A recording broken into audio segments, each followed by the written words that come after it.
What is this marshmallow test? Well, when you look at children and you look at all the different theories about what makes successful kids, you realize that almost all the theories are wrong because they haven't been verified. Like, for example, high IQ.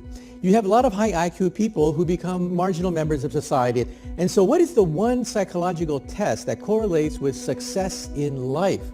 And I found out that it's the marshmallow test. You get kids and ask them, do you want a marshmallow now or 2 marshmallows a few hours from now? And the kids that want the marshmallow now tend to be those that want shortcuts, those that don't want to do the hard work. They want the quick kill. They grab that marshmallow. But the other ones say, no, wait a minute. If I wait 2 hours, I can get 2 marshmallows. I can hold out. There's a pot of gold waiting for me. They're not going to take the shortcut. And so you say to yourself, well, that's a test for kids. But then you track them decade by decade by decade. And you find that they are more successful. They have a lower divorce rate, higher income, higher status in society, that don't want that simple payoff now, but are going to delay gratification into the future. And so I realized that that's the key to success in life, not just science, but in life. Don't take the shortcuts. But can it be taught? Well, part of it is your personality that is formed when you're very young. Okay, let's be very clear about that. But I think that, yes, I think that, for example, it turns out that if you do the same thing with poor children and the same thing with middle-class children, it turns out that poor children will, in general, go for the quick kill because they know that things disappear real fast. If there's money in the house, it's gone in the future. If you can show people that there is a pot of gold out there, that yes, you hold out, you go to college, you'll learn the discipline, there's a pot of gold out there. You can learn to appreciate that fact. What we have in the brain that is different from animals is we understand time. We understand the future. My grandparents came to California 100 years ago.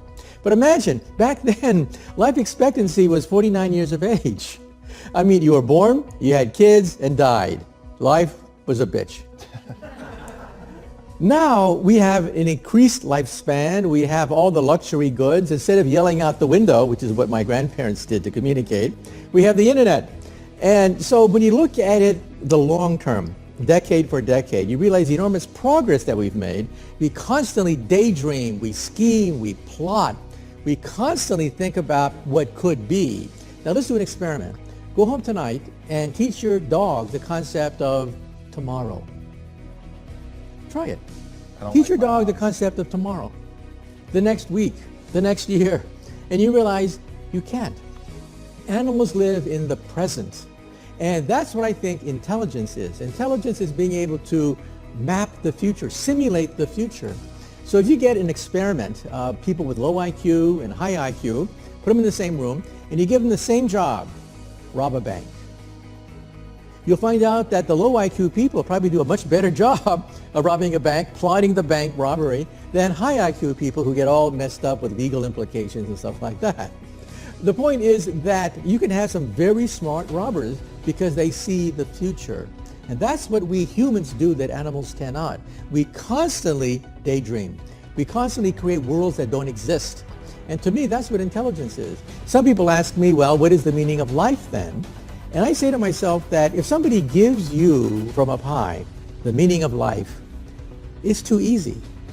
I mean, is that all? My attitude is that it's self-discovery. We have to reinvent ourselves, that we have to recreate ourselves, that the meaning of life is rediscovery.